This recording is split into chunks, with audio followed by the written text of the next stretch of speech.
get into the nitty-gritty of this. Let's introduce you, right? And because you, first of all, you are obviously Dr. Pamela Jane Smith.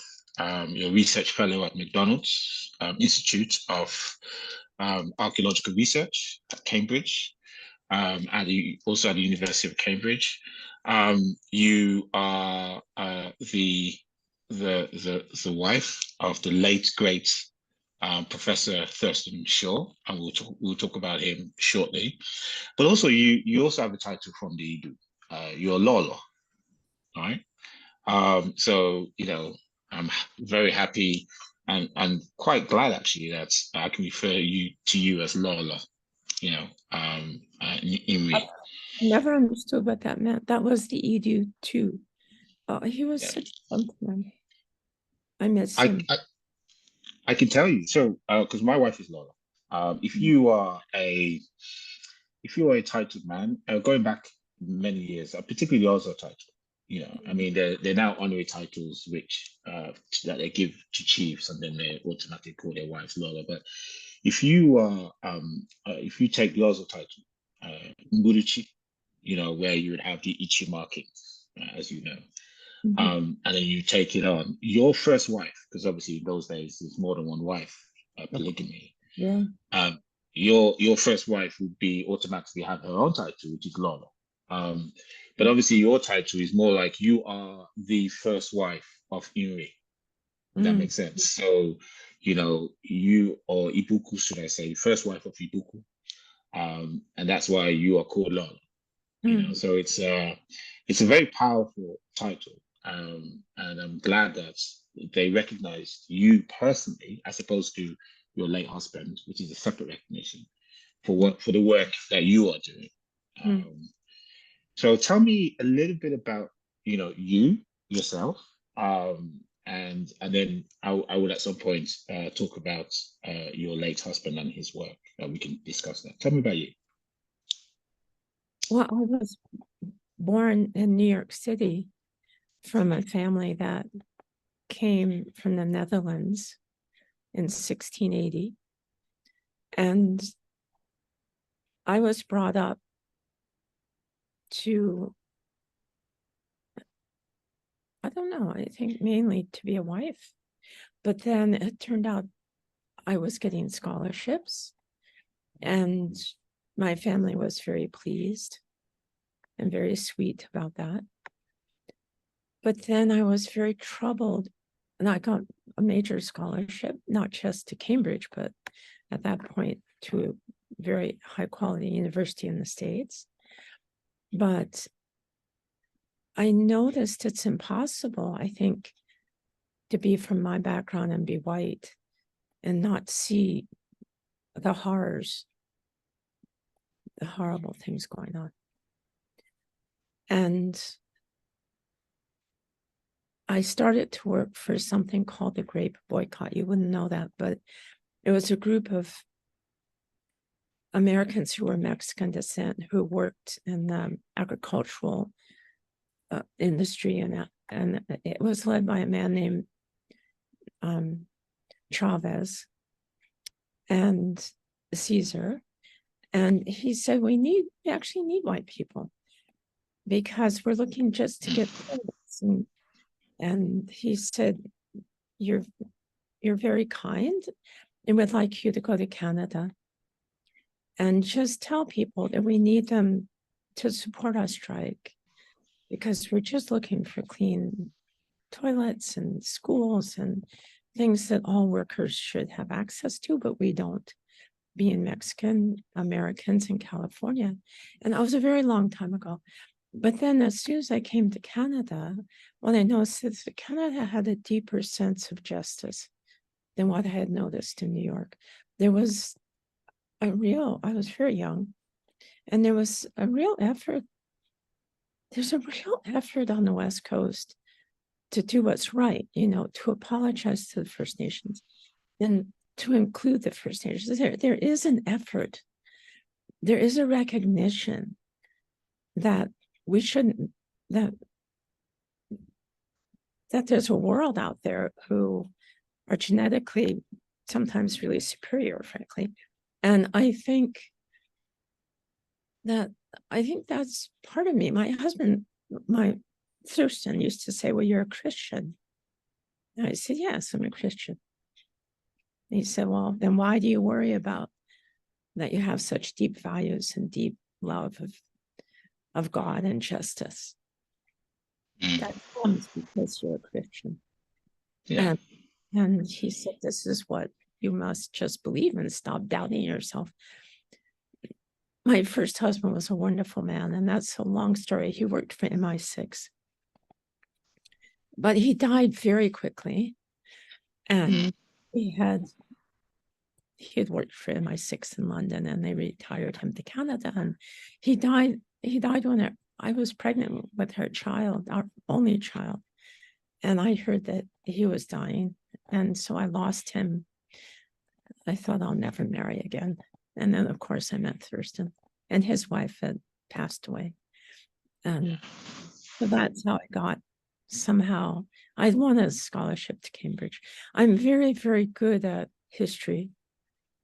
And I love history, and I'm an oral historian. I listen to people and I record their histories. So I recorded 500 people about how they founded different subjects, and it became very popular in Cambridge. I have retired, and I'm only working now trying to recruit people from Igbo Ukwu. So it's going to be very interesting to talk to you and find out what your ideas are, because ever since UGOEJU died, I just miss, we would discuss everything. He would discuss everything with me. And we would make mutual decisions, and then he would, and it's wonderful that his wife, H.R.H. Chessie, too, is like that with me. We're very close friends. So, they usually come to me and say, well, you have contacts in a lot of churches in Cambridge, which is true, and they trust me. So we need some money for this actually the Yam Festival that they're going to do right before Christmas. They're doing a new one. And can you do anything? And then the training of all the volunteers and the desire to get them scholarships. And then now we have 55 trainees, and they're always texting me and saying, get me out of here. Get me out of Nigeria. It's interesting. It's interesting you mentioned, on the West Coast, I think it's around the 60s potentially, when you were involved, like you said, the boycotts. Are you saying, because that was during an interesting time of consciousness and in terms of social justice, like you have the Black Panthers, you have the Young Lords, you have the Brown Berets. A lot of Black Panthers, and they were phenomenally good. I mean, they weren't terrorists. The ones I knew were doing community. It was about social justice. Yeah, community work. And they were also the Rainbow Coalition. They if you look at those demonstrations, that it was intermixed culturally, it was intermixed racially. It was really moving forward to what America should have been. Yeah. And I think Canada allowed those principles to live more, at least on the West Coast. Now, I don't know what's happening now. Recently, yeah, it's different now, isn't it, in Canada? Except it's still multicultural. So, 200 languages in Toronto alone. So I don't really know what's happening there now, but, I'll find out, because my family is there. And now that Thurston's gone, they want me home. They want their grandmother home. So let's see. But my first preoccupation is how to get, I'm sure you know, the Igbo Ukwu Heritage Council is trying to raise money for water, for solar power. There's so many things branching. And what we can do is UC archaeology, which is stunningly, as you know, extraordinary. I mean, I don't know if you read Susan's article, but you could see her passion, that she's Susan McIntosh she was my husband's student, and a very, very famous archaeologist. And I don't know if you had a chance to look at her report, but she kept saying, there's not enough archaeological evidence to know where this came from. We don't know where the technologies came from. And it's almost as if this massive civilization, it must have been massive. My husband thought it was stretched, and it looks like it predates Ife. It definitely predates, but then and we just don't know. So I really want to train the scientists that Igbo Ukwu needs. That's my biggest desire, so that they can work with the people there who are spiritual leaders and begin to really feed back to them what they can know about that past. They know about that past, but we can also use the modern world and all the sciences taught at Cambridge to learn more. I agree. And there's elements which are interesting. I want to sort of delve into, but before I do, when you look at the history of the of English anthropologists interacting with Igboland. So you, for example, you have in the earliest, one of the earliest forms of documentation is Major Arthur Leonard, right? So 1906, when he documented about the peoples of the Lower Niger. And then you have Reverend G.T. Baster and C.K. Meek, with Law and Authority of a Nigerian Tribe. And then obviously Percy Talbot as well. A lot of these guys, they represented Whitehall. They knew that the Igbos were seen as maybe difficult to manage and difficult because of just the structure of their society as such, or our society. They never won. Yeah, and they were, and it's a case. They never won, which is true. They were just so nonplussed. Oh, I have a lot of stories about that.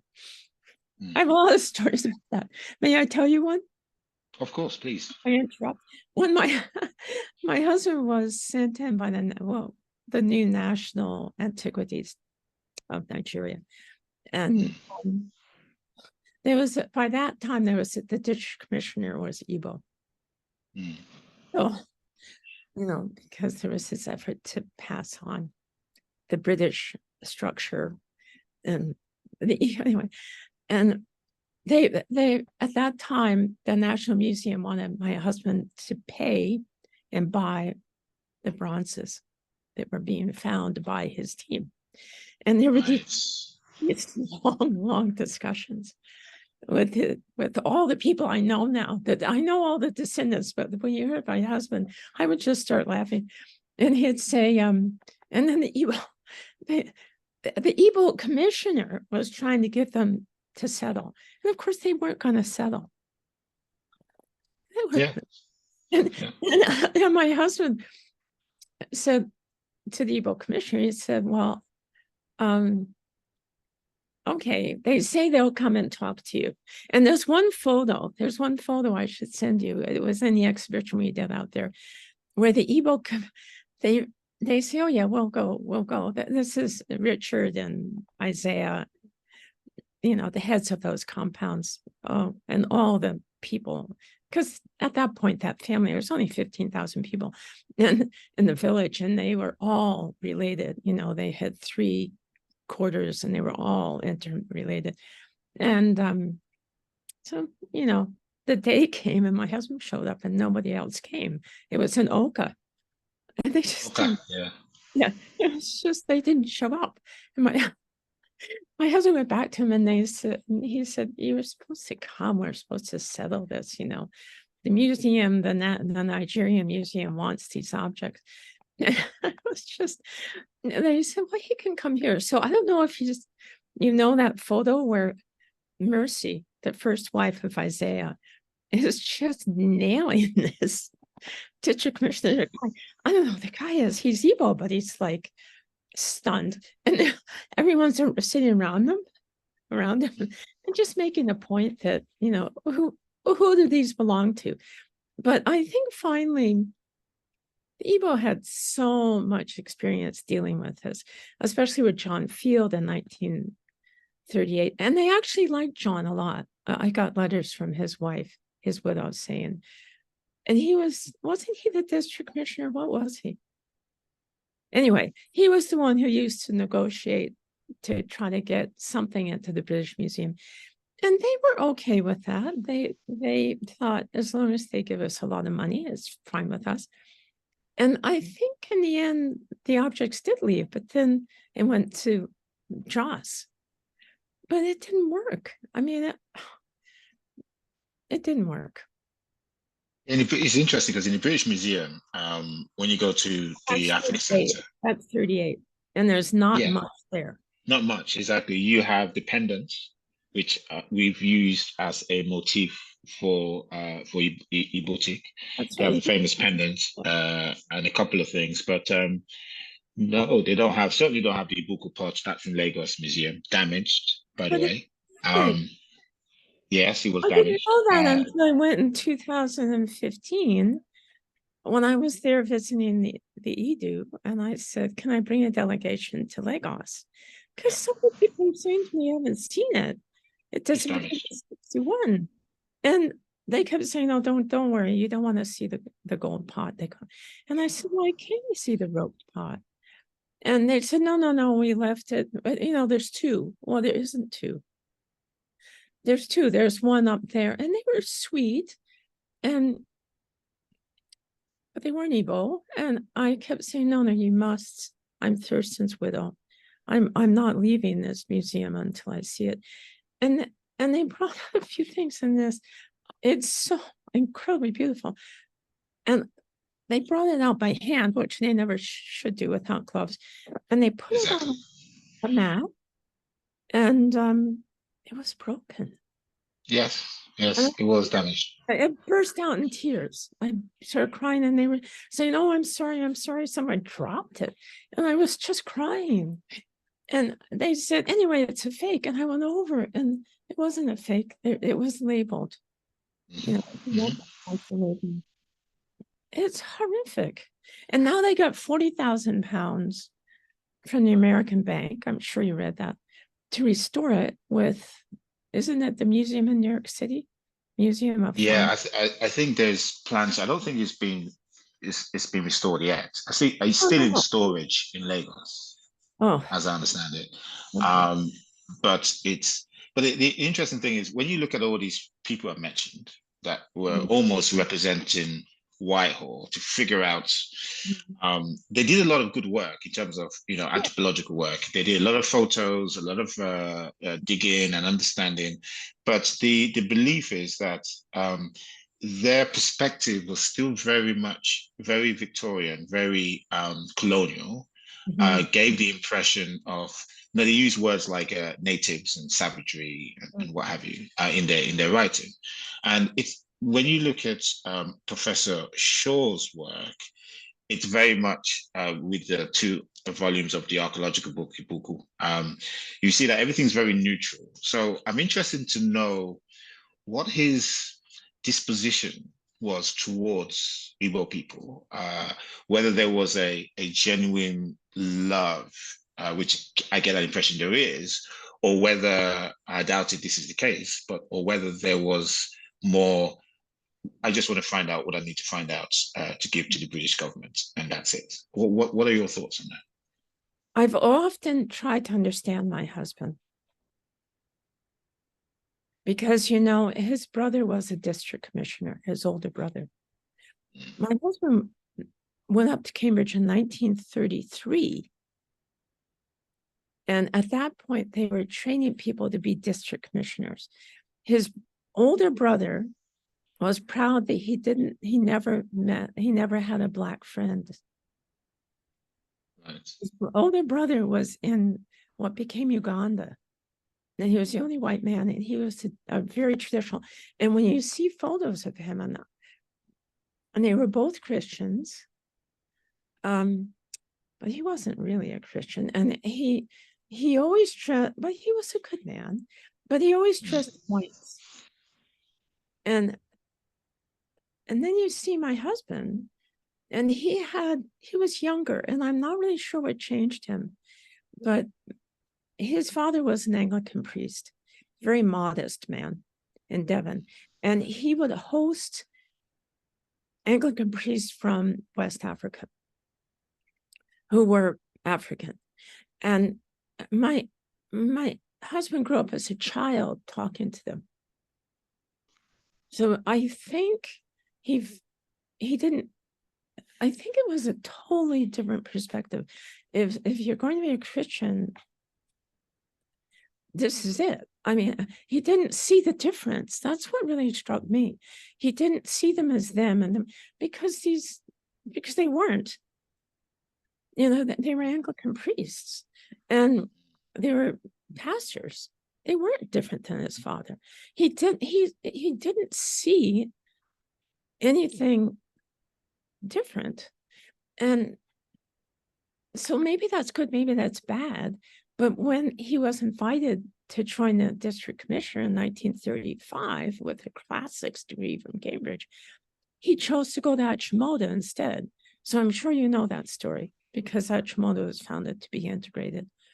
You know, the black and white at the piano and his first photo, I'm sure I sent it to you with his then wife, who was so sweet. She was a nurse, and she went out, and he's speaking Tiv, and he's dressed in Tiv clothing, and he's with. So it's different. You know, I've often wondered how that happened because that was the height of the empire. So how did this happen? And I don't know. But when I saw him, I wish I'd met him because everyone who met him said this is a great man because he's just at peace with himself. And he's at peace with his friends, and his friends were people from Igbo Ukwu. And he said, you know, and I still have his tusk that he used to play, you know, that big elephant tusk. And he would blow it on special occasions when we were married. And I can't take that back to Canada. I'm not allowed to transport ivory. It's against. So I'm hoping I'm allowed to give it back. HRE Church has said you can't give it back. And I said I can't take it home. And his village, I can't have it buried with him because his village is afraid that it's an elephant tusk. Yes, of course. No, you don't normally bury elephant tusk. No. Okay, good. Yeah. So I don't know. I have to talk to everyone out there in the new EDU and say, I know this isn't your custom, but I can't take it to Canada and I can't bury it with him. So may I return it? But I know they don't want me to do that. But it's this beautiful tusk. It is, yeah. So when you know, think, because you mentioned a lot about.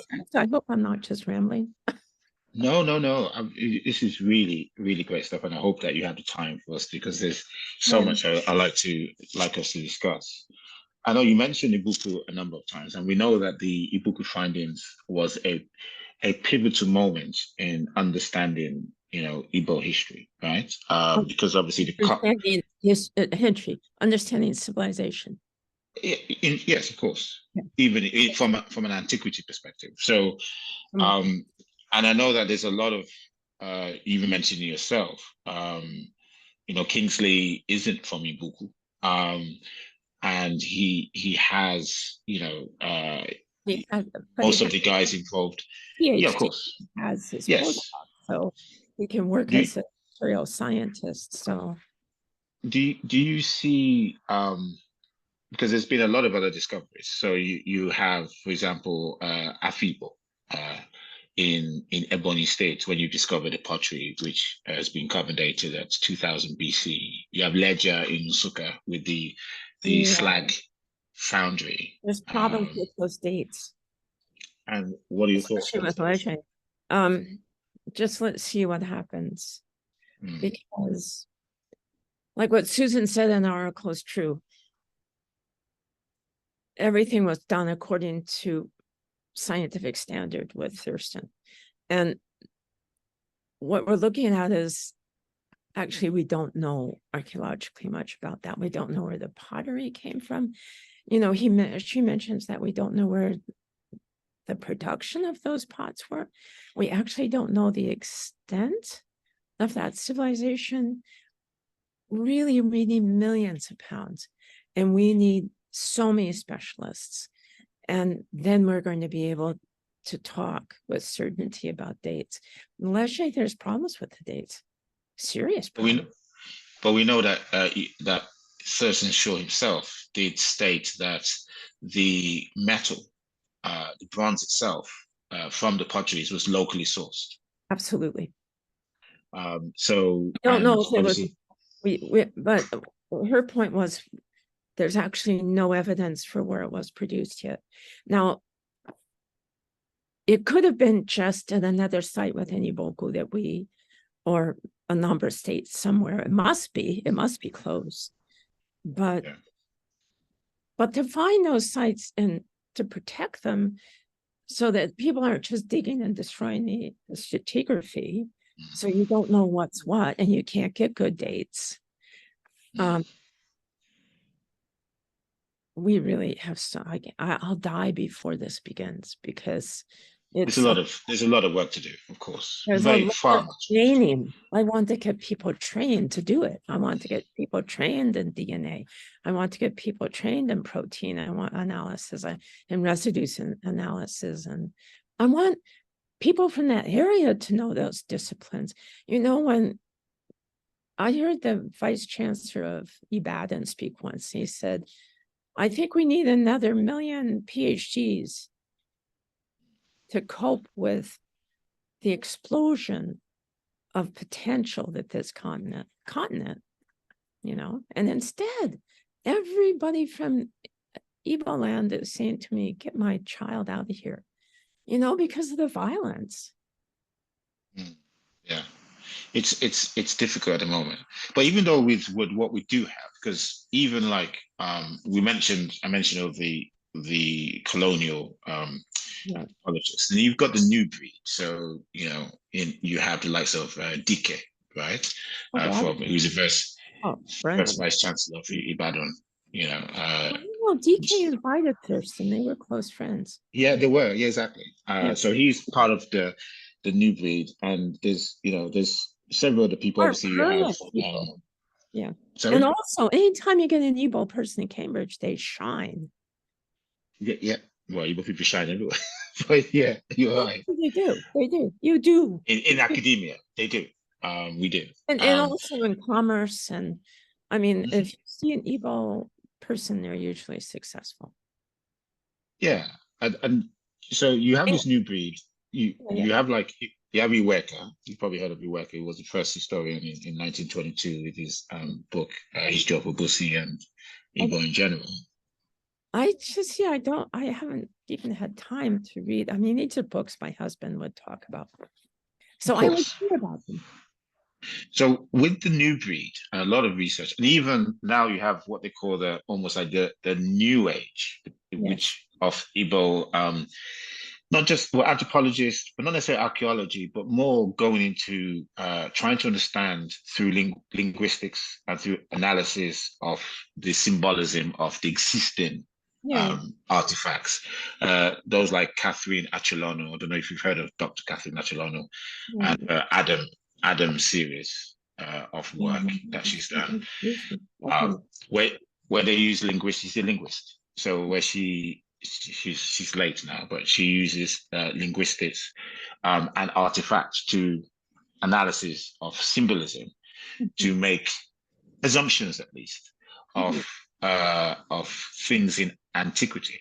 The impact of Igbo culture potentially on global antiquity. So looking at other areas of the world and seeing a lot of similarities and trying to question what does that mean in language, but also in, the symbolism of artifacts around the world. So that's kind of an interesting notion. But what are your thoughts on, Igbo culture and its potential impacts on global antiquity, rather than just something that is local, where what we've seen a site, yep, that's great, as opposed to, well, is there connections? Is there some influence on a wider analysis, Africa or even beyond Africa? Well, what you do know, what I do know, is the trade routes. That's undocumented.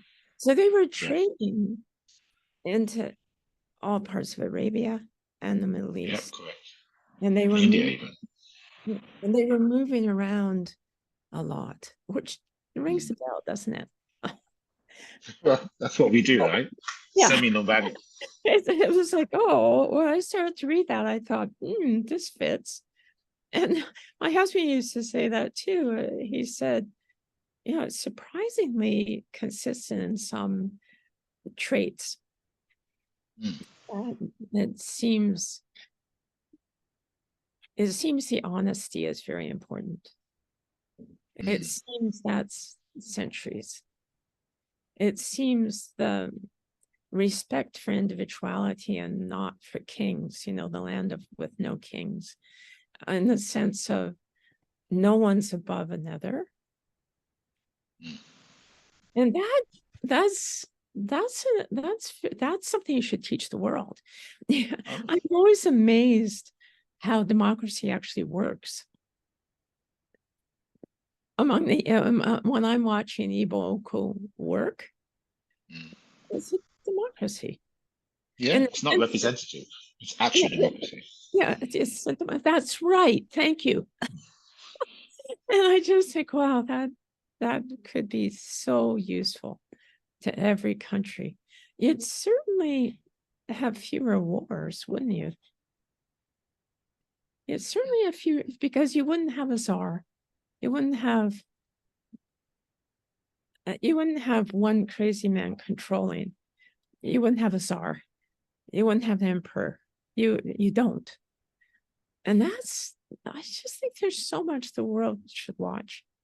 Yeah, that's interesting. You do know that you know yourself. You were traveling a long, long way to get those beats. But also that Marilee, I wish she could meet Marilee Wood. She's my age. Oh, she's a bit older. She's about 83. And she did so much work on the analysis of the vocal beads. And I think and I can tell you what she says. One of the things she said was there's Ile Ife.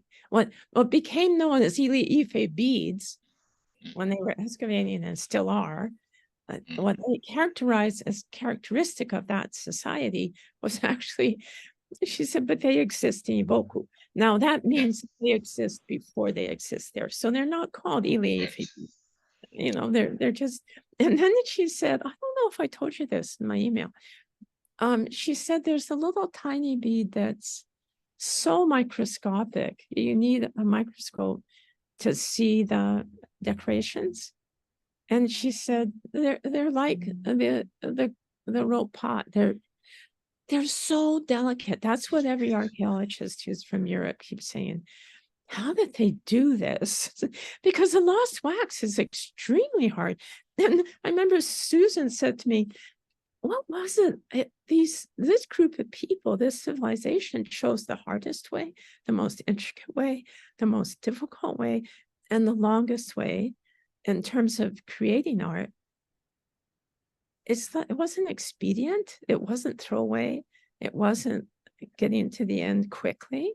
It was the process of the art, the growth, the spirituality of the art, the meaning of the steps of the work they did was the reason for it existing. And that really fascinates me, that it's so completely different than the Industrial Revolution. It's so completely different than what we live in today. You say that. you say that, and I've thought a lot about that because I've read through the findings, and how everyone marvels, the Western world marvels at, like you said, the intricacy, the delicacy of the delicateness of the art, and and and, and the artwork. yeah, exactly, the work itself, Yeah. and the way I see when you look back at, you know, history and what we know of Igbo history, you see that when you think of these artifacts, Mm, mm. you don't, or I don't believe that one should think about aesthetics Yes, yes. and the aesthetic value, Mm, which one from the Western world would think. You know, Michelangelo, he designed, you know, mm, the Sistine Chapel, what have you, for the aesthetic value, right, at first, and then the meaning or the interpretation of the meaning. And mm. but more like everything is governed, whether it's the workmanship, whether it's the end product, is governed around spiritual and cosmological symbols. Yeah, yeah, If yeah. that makes sense. And so it's we're yet to still understand, you know, we know it's ritualistic, a lot of this work, but Mhm, we yet to understand, you know, the true meaning of the rituals that they're trying to portray through this work per mhm, se. But mhm, the workmanship, which is obviously from Oka, so a lot of the Oka mhm, metallurgists and crafters are really into that in a big way.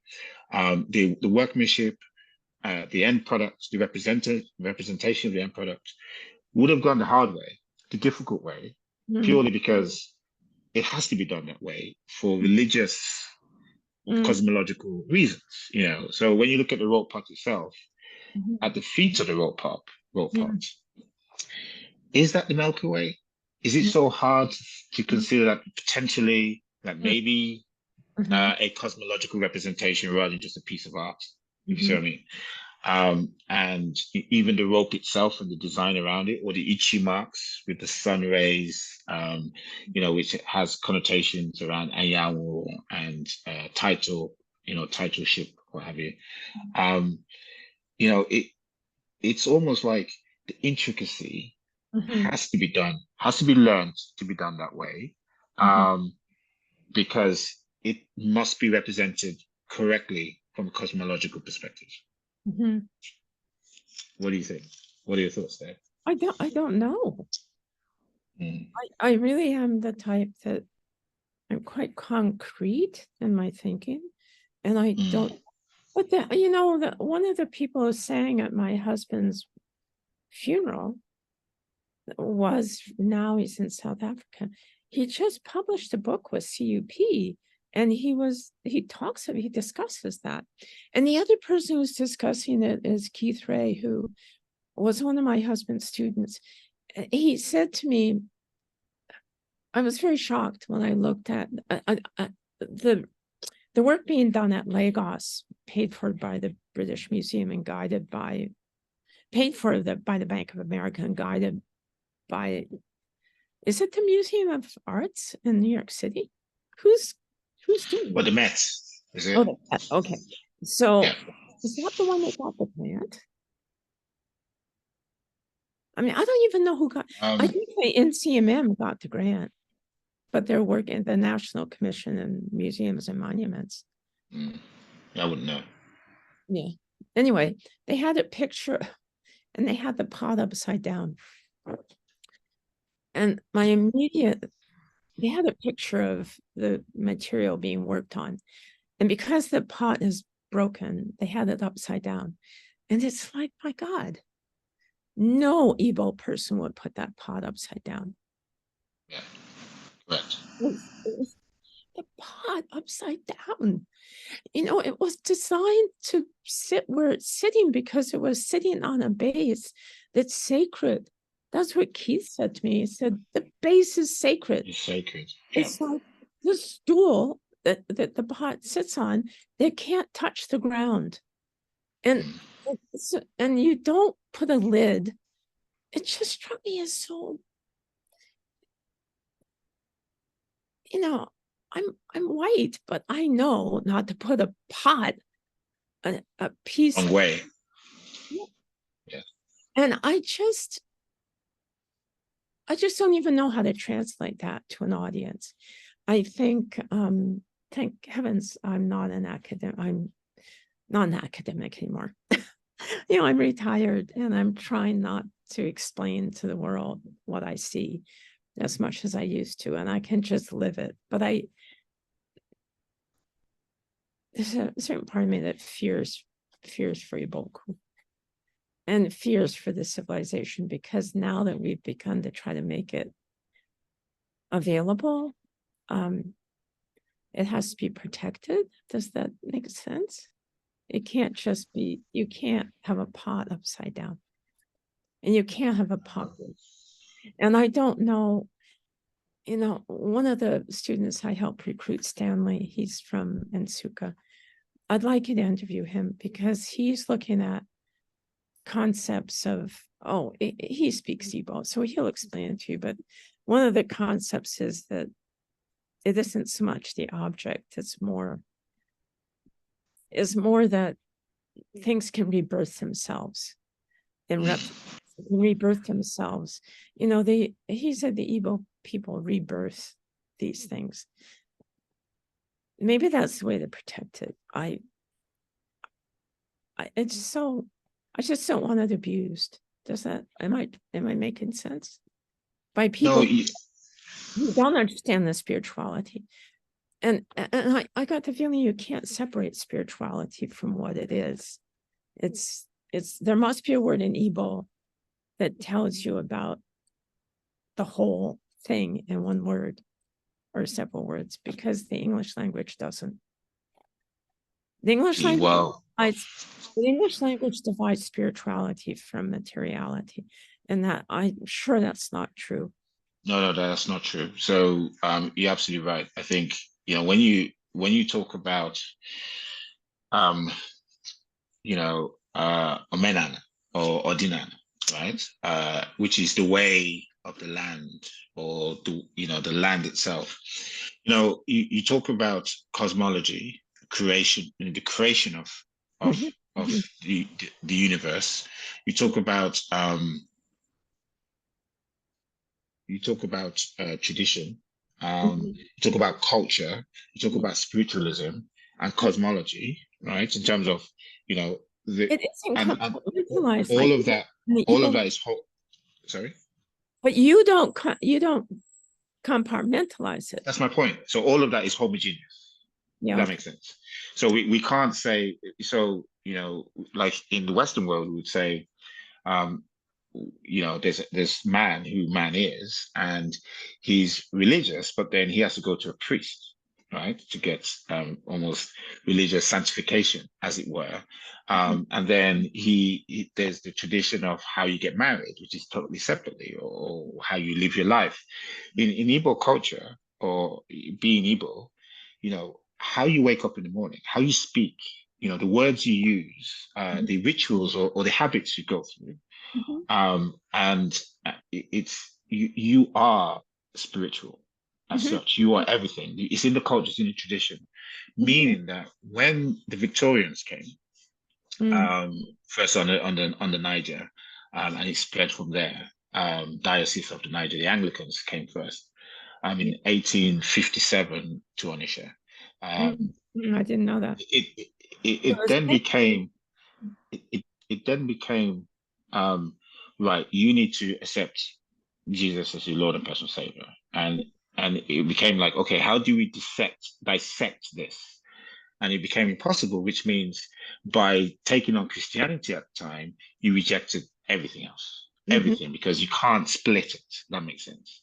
So therefore, taking on Christianity made you become completely westernized in your clothes, in your speech with English, and reject everything else. You reject Igbo language, Igbo clothing, way of life, because you can't split it, if that makes sense. So, and, I'd like to know your view as how that phenomenon of then rejecting everything Igbo by taking on Christian values and therefore Western values by default, how that impacts the psychology of Igbo people today, and thereby hampering the need for Igbos to understand more about their past, which I see today is very much a problem. Why should we know about our past? We are now Christians. Our past is almost related um, to fetish. The word fetish comes up. And we reject that wholeheartedly, meaning that we reject ourselves. Do you see that in your work as something that hinders things? Very interestingly, more and more I don't see it on the website. So I'm part of different WhatsApp groups, and I think there's been being part of this excavation in 59, finding things that they related to spiritually, I think that has had a very, very positive effect. And what I think positive in the sense of going back to being more whole. Does that make sense? I don't know. But when we did this recent oral history project, I said to H.R.H. Chezi and Mrs. Ebele, who doesn't come from there, but she can speak 32 Igbo dialects. 32. And so other researchers will go in and do interviews, but they won't get someone transcribing it properly. So it can be transcribed from the dialect in which it's spoken. So a lot of the research, oral history research that was done by the people you mentioned, they never understood the Igbo language. And so they translated it the wrong way. So with this, it was Ike Achebe, it was Chinua Achebe's son. Yeah.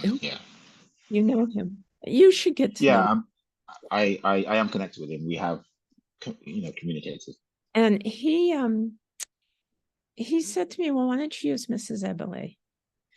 And she had been with him for years and years when they were doing the dictionary of Igbo language, and with all the dialects and all the words. When you do that, the type of transcription that has all the tonal aspects. Anyway, so we did so many H.R.H. Chezi and Ebele did something like 70 interviews. And now I have to get money for them to go on, because they interviewed one person from every ward, but really they'd like to go back and interview many more and establish their own archive of oral history and then transcribe it. But one of the things that came out of that is that one of the questions was something about the roped pot kept coming up in conversation. And this is a group of people who hadn't seen the roped pot. There's 90,000 people now. They're not even descendants from the people who excavated. They're not descendants of Isaiah's family. But the roped pot, and I said to them, why are they talking about the roped pot? And it certainly goes way beyond any Christian thought. It certainly goes way beyond the detachment. Not that we're all Christians now, but the detachment and the compartmentalization that we're taught to do. And it's just, it's almost like I'm watching a metamorphosis before my eyes, that discovering this is bringing them back to themselves. I don't know if that's true, but they talk in these conceptualizations that aren't translatable into English. And so it was very hard for me to write a grant proposal, which is the thing I do the most,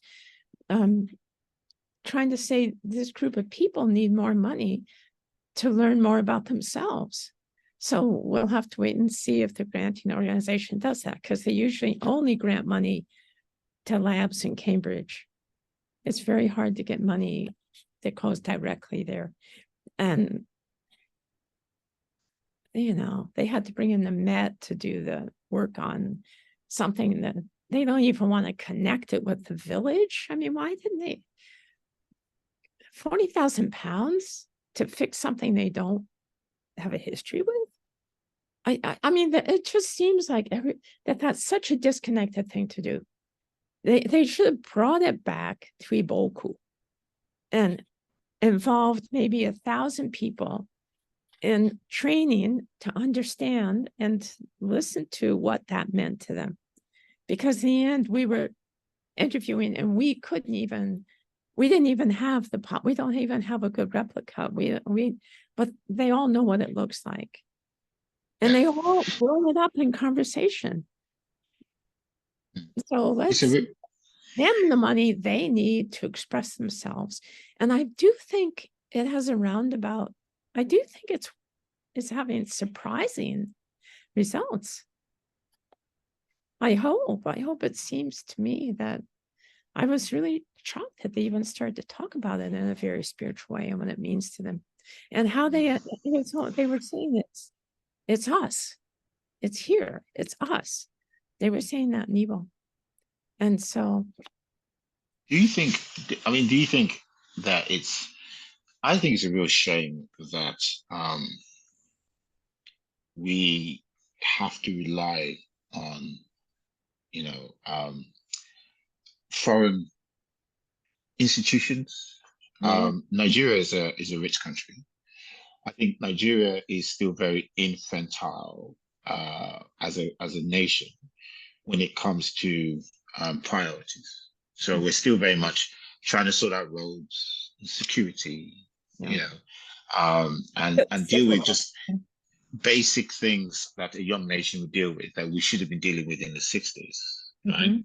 We're still dealing with that today. Basic corruption, what most civilizations would deal with at the beginning of the curve. And we've had enough time to mature, but we haven't matured. So we still are not on the level of thinking, well, let's start to look into excavating and spend money on that, not just for Igbos, but Benin, Ife, the North, just as a nation. We're still very much just worried about the basic things. Hence why, because of urgency, we're relying. And I just feel that's a real shame, because the more you rely on third party, the more things take time. Money becomes scarce. Focus becomes relatively limited. And it's really for Nigeria and because even the way the state system is split, Anambra State, which obviously Buku is in Anambra State, with their budget, they're not even looking at that. They've got more, other things basic to worry about, and they don't get much money from the federal government, and the oil revenue is so messed up. Do you think that things would change once the nation of Nigeria matures as a nation to start thinking about things like this? I wish, I pray. I don't know. Yeah, you do. I'm worried now that when my husband was there, people chose to stay. And now all the young people I know, and I tell them it's a hard life in England. It's a hard life in Canada. It's not what you think it is, but their unemployment rate is so high. I mean, every year when we're there, when Kingsley's there in the archaeological, they'll have maybe 20. I've shown you some of the photos of it. And it's all very basic skills that they need to do well in university. And then, to get into Canada, you need training, a plumber, a carpenter, an air pilot. You need to be trained. And so, boom, Fred's son, Fred Anna's his son. And because he's in Milton Keynes, we try so hard to set up digital online stuff. I mean, it's just, I don't know. It's going to be you. It's going to be people, your generation. It's going to be people who make these decisions and push it out of this corrupt. I mean, the corruption that skims off all the profits. I mean, you have a corrupt federal government. We do. and the Everything, legacies there. everything's bribery. There's no history of civil government that doesn't take money. And the solutions that were so obvious with the structure socially and in every way, and Igbo Ukwu haven't been learned. You know, my husband said when he first went there, it was sustainable. There were 15,000 people, and his description, I can send it to you from his diaries. You know, dappled sun on the. They must have used adobe or something. I don't know what they were making their houses out of, but it was all painted with designs. So they would paint the sides of the houses, and they all had independent pieces of land that were fertile, that had water. He was talking about a river. I don't know where that river is. We found we did a geological survey, and there is a riverbed, but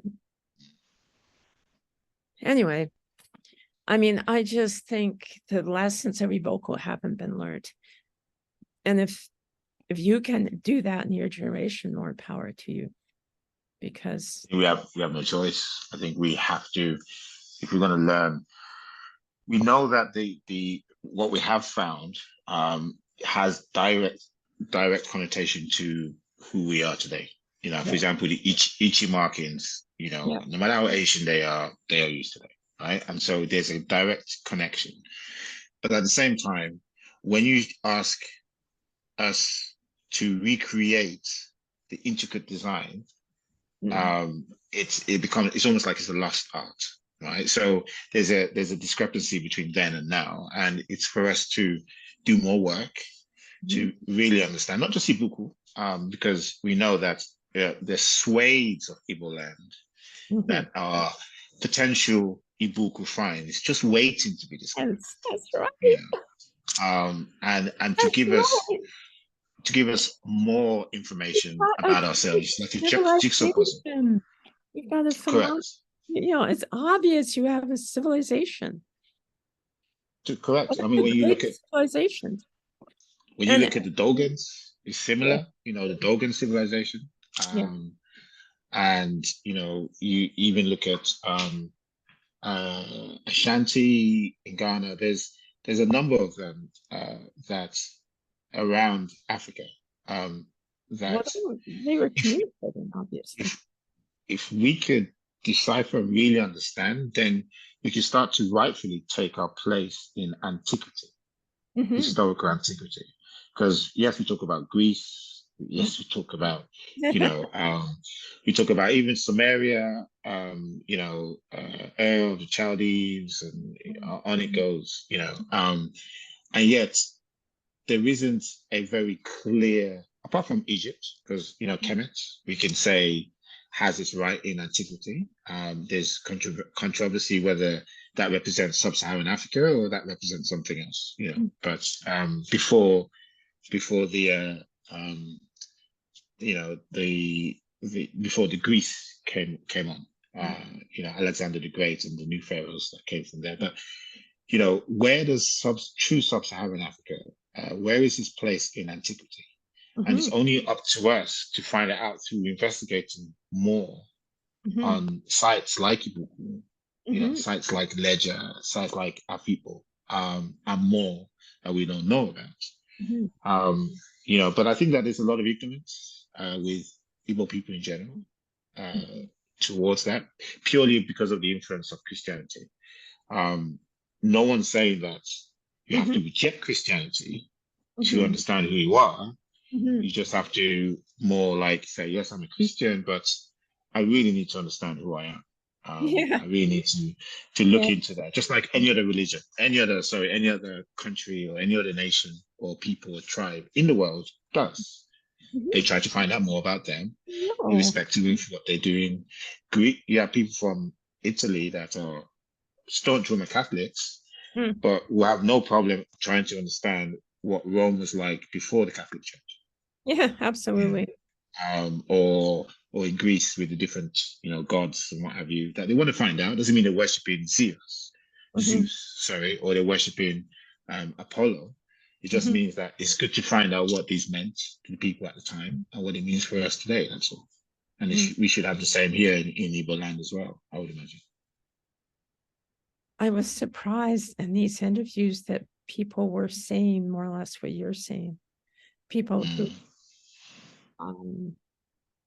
speak nothing but Igbo and who are truly from Igbo Ukwu. They're not, they haven't left. They may have, everyone has families abroad, but they weren't influenced by anything that I had done, in the sense they hadn't read Thurston's books.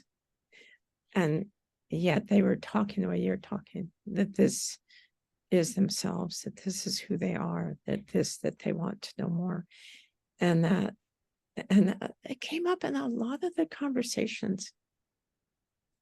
And I don't know where in Igboland that this kind of looking at what was to learn how to be in today's world, which is what I think the Igbo Ukwu, I think what the Igbo people can teach the conservative government and many other forms of power, is that you can teach how to be in this world. It was there. It seemed to me that it's one of the few times I've ever seen archaeology actually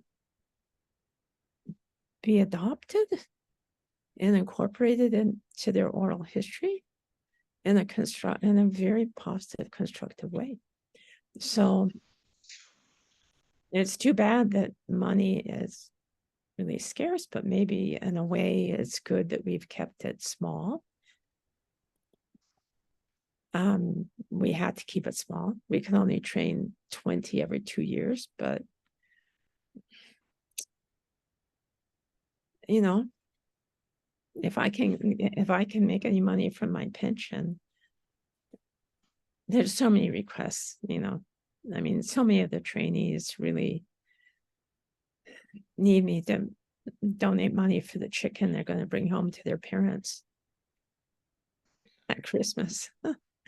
You know, they're so wonderful, that group. They're so wonderful. So finally, what would you say? You're very sweet to listen. I'm grateful. What would you? So on a final note, because we could talk for hours. I mean, there's even still so much to say. I am conscious of your time, but what would you? I'm old. I have time. That's good. What would you say? What would you say to people that are watching this to start thinking about when it comes to your work and the current work at Igbo Ukwu that Kingsley and others are doing? How could they get involved? How could they maybe contribute? What information can we give them so that they're more aware of the contemporary work that's happening in Igbo Ukwu? Because when people think of Igbo Ukwu, they generally do think of 1959 to 1964. That's it. You see what I mean? When we now know that it's an ongoing thing. So what are your thoughts on that? How can you get involved? That's a really good question. I wish they would get involved. Well, they could contact me or they could contact Kingsley. I think they could contact me and they could contact HRH Ocheze too out there. They could contact Samadana at the Igbo Ukwu Heritage Council. They could contact the EDU 3 and find out how they can fit in. I mean, right now it'd be wonderful if we could raise 200 pounds just so that Mrs. Ebele could start transcribing the interviews. And also there's universities here that want people from Igbo Ukwu to come, the actual people who are talking, to come and talk to them at conferences. I mean, it's just finding, because they're not academics. See, because like Kingsley can get money. We just got that money to start making exact replicas.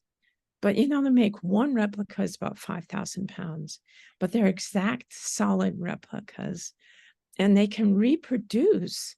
Factum is so highly, has all the technologies, very expensive technologies. They can actually reproduce the two items that were stolen.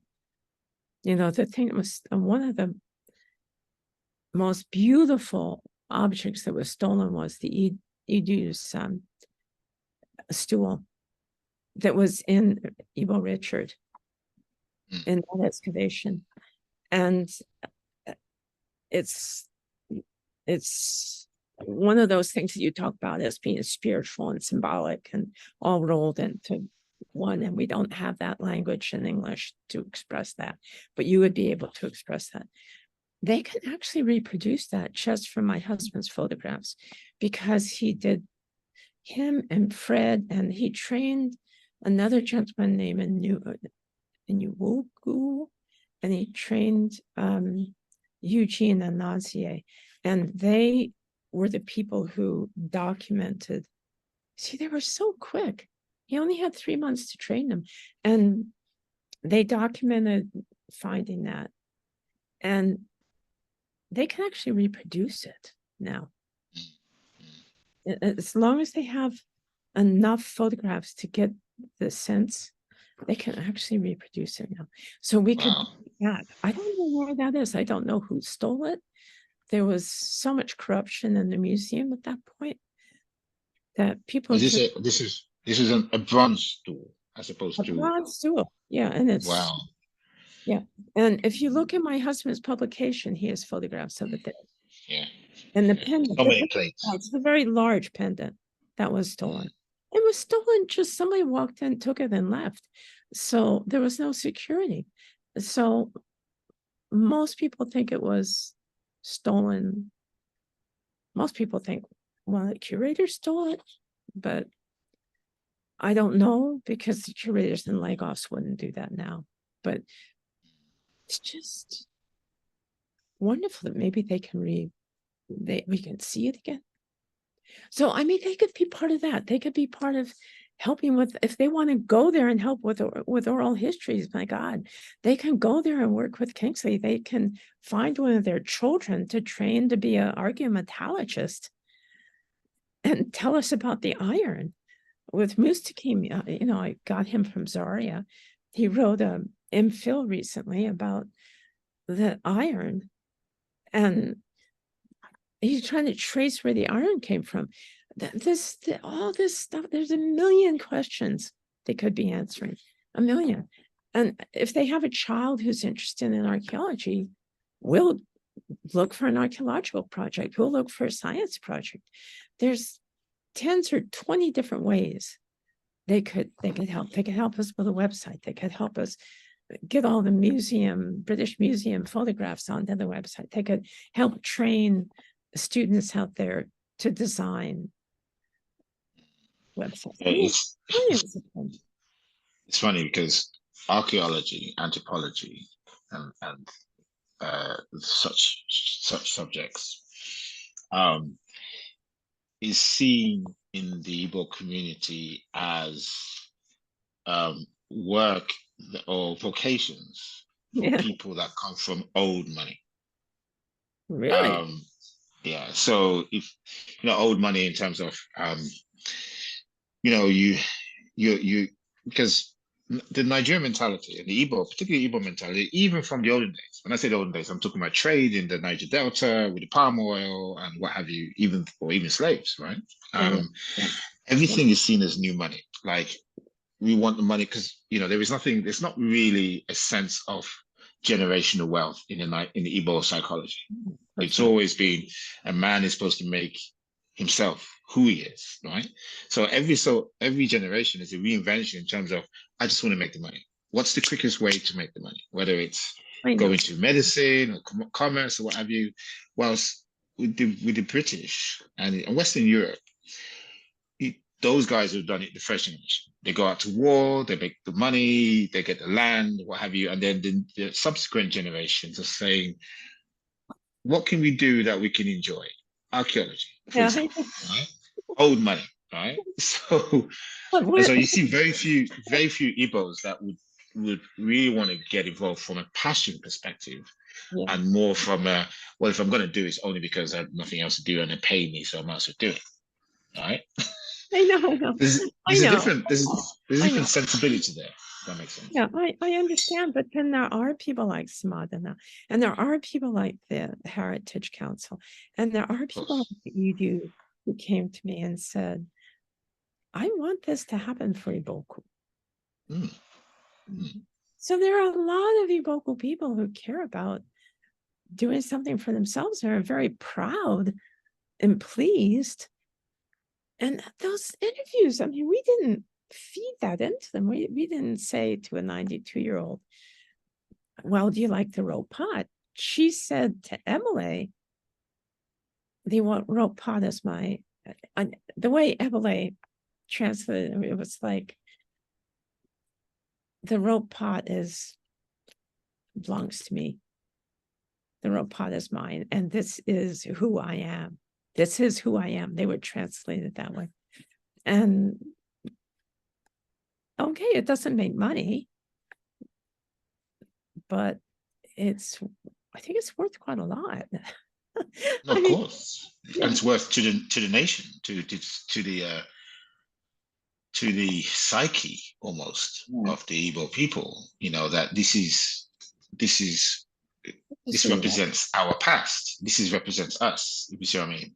This is who- Um, you know, it is an interesting one. I mean, well, you know I my don't know how to cousin. turn that into money, but certainly we've been pretty successful at getting money from churches for solar energy Mm, by referring to this civilization. Like the civilization attracts them, but then they get interested in the welfare of the people who own the plots. yeah, yeah. There's, Always comes back down to that. yeah. So I hope I'm answering your question. I'm a No, wanderer when I talk. and I like that because then you get to the nitty gritty of things when you just let your thoughts flow and say what you need to say. You're just kind. You're very kind. Um, But yeah, I think we've come to the end of I the. think it's wonderful that they embraced so deeply the stuff that they've embraced so deeply that history. And Mm. it seems like they are embracing it. I don't know. Maybe we haven't, there's 3/4, maybe it's only Ingo that most of the people come from where the sites are, but there's 2 other quarters. And, if I get this grant, they can go back and talk to them more. We can pay them what they deserve. Well, I hope you do. I hope you Yeah. do get the grant. I think that we would, I would during once the documentary is out, as during this interview, I'll put all the details, email addresses and what have you on the screen, so people and links that people can contact. So I'll make sure I do that. I think there's so much more work to be done. Samadana. Could I put you in touch with Samadana, the secretary of the Igbo Heritage Council? Because they're going to go to be an NGO, and that means they have a proper accountant, and that means they can take donations. And also Sika. I wonder if Sika could be involved. That's, Sika, the Shaw Institute for Cultural Arts. Somebody started it who's an expat. He lives in Maryland, I think. And he started to build a building to honor my husband where cultural things can be discussed. That'd be nice. That'd be interesting. Yeah. One of the things that I'm trying to organize is trying to approach the University of Birmingham, because the University of Birmingham have an Africa department or institute, um, and try to see if we can start hosting once a year an academic discussions Yeah. presentations, debates, seminars, on Igbo affairs, particularly Igbo history and culture. A bit like how it happens every year in SOAS, about the SOAS conference, which And they've um, had a lot of, they've had Kingsley speak and me to speak and Ed to speak. Ed, my cousin, so Ed Kizo. Yeah. Yes, he is. Oh, he was one So of the first people I ever reached out to. He's wonderful. And his he's a wife. great guy. Yeah, his wife's lovely. And that's one of the things about, old money, new money. So Ed obviously started off as a lawyer, like his dad, right? And he was just so much more attracted to, either Nigerian folk music, right? Fela and the rest of it, because obviously he loves his band or what have you. That's what he does. And also, Igbo history, but not just Igbo, Nigerian history, I would imagine. Nigerian history, politics, the history of the politics, political history, and sociology as well. So he's really pushed more into that space and less of the legal, certainly the British legal space, which he trained in. He was such a successful lawyer. He was, absolutely, just like his dad, and his brother is still a successful, who's still in Nigeria. He's a successful lawyer there still. I think more and more young people, Generation X, our generation, and then obviously the Ys and the Zillennials coming up, are beginning to ask questions. Like, it's not enough to just listen to our parents, which is what I think the baby boomers did. They just listen to their parents and they don't know much about the wider scenario. And Generation X will say, no, I want to know more. I want to understand more from different sources, different documentation. So now we're getting more of the thirst to say, well, there's not enough out there. We need to start to dig more. We need to start to, analyze linguistics or things like that even more to get a grasp of who we truly are in antiquity, which I believe there's a real connection. What this connection is, Hamitic theory, Semitic theory, maybe not, maybe, I don't know, but it's just they more were to kind of all over. They were moving all over the known world. So yeah, exactly. All those things could be true. We just need proof. Right? This is where the science comes in. It would be nice to have. It'd be nice to have 20 more Ibokus. Exactly. Around the numbers down to Anissa. Yeah, even all the way down to Akwa Ibom, the far east of Nigeria borders, right? And even going up to Benin, because there are connections with Idu. Yes. Oh, I'm sure. Benin and Ile-Ife and what have you. It's just speculation now. Informed speculation, but speculation. And we need proof. Yeah. Oh, it's been so interesting speaking to you. I hope so. Let me put you in touch with Samadana. Is that okay? Please do. Yes, feel free. And next time we speak to Ed, tell him hi for me. I'll say the same when I speak to him. We found some more papers at the Institute of Archaeology that were Thurstan's, and we have to go get them, and I have to try to get them into the university library. Yeah. I just don't quite want to let you go, but no, you don't. You can continue. It's fine. I should go and try to get supper. It's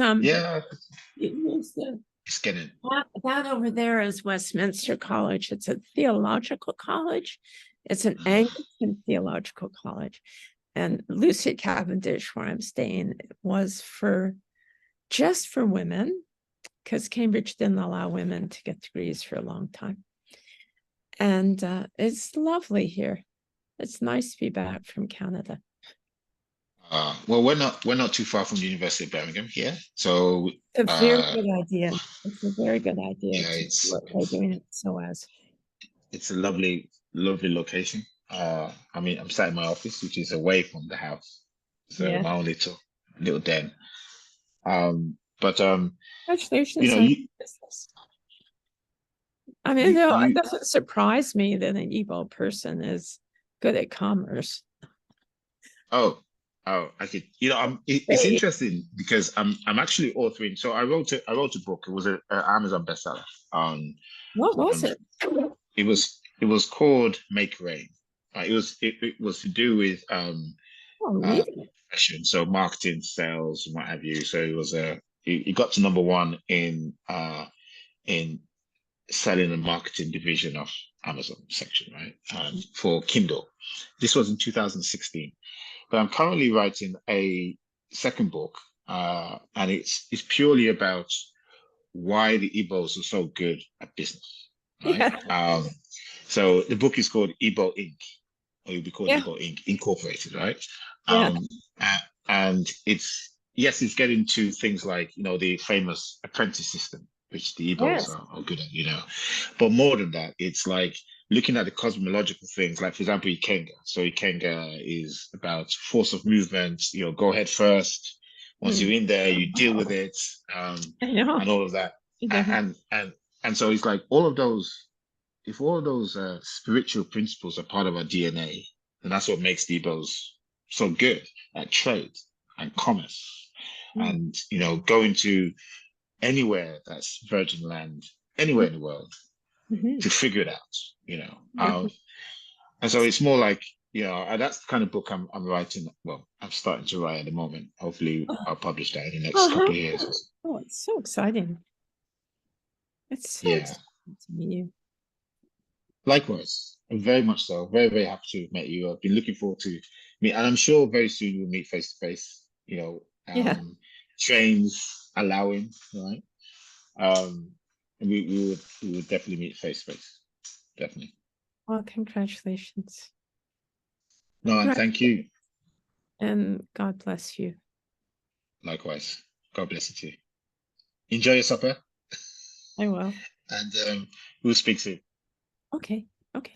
Bye. Bye. Bye. Bye.